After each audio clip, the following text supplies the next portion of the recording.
We are now looking at the historic site.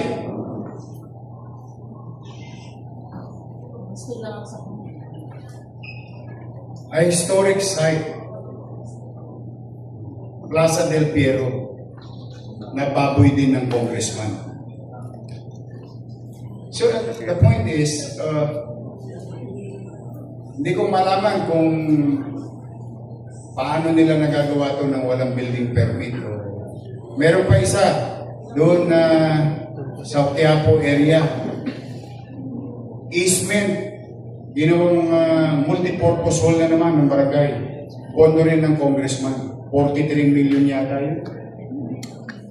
Easement. Pina-inspection namin ngayon.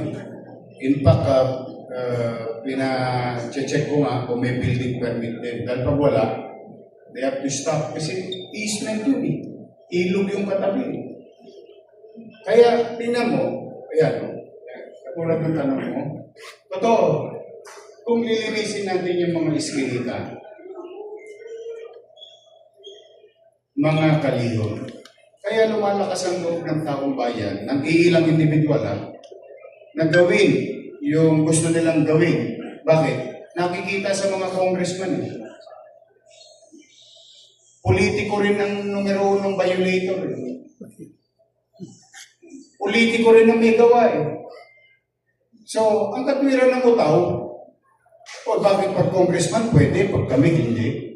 O halimbawa, tanongin si chairman. Halimbawa lang, tanongin si chairman. Chairman, bakit itong maliit na pwesto ko nasa kalsada? Movable naman. Halimbawa, tinanong lang siya.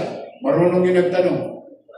Itong pwesto ko, movable naman. Kaya naman nalisin. Eh bakit yung pinatayo ng congressman sa bangketa hindi magiba? Ano naman mukha naman ng iharap namin bilang gobyerno at ni chairman? Pare-pareho kami walang mukha. Kaya totoo, lahat yun na pinaiimbestigahan natin.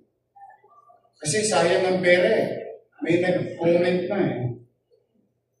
Sana ibinilala lang daw ng franchise ng Jollibee kasi mahal ang pagtatayo ng Jollibee yung barangay hall.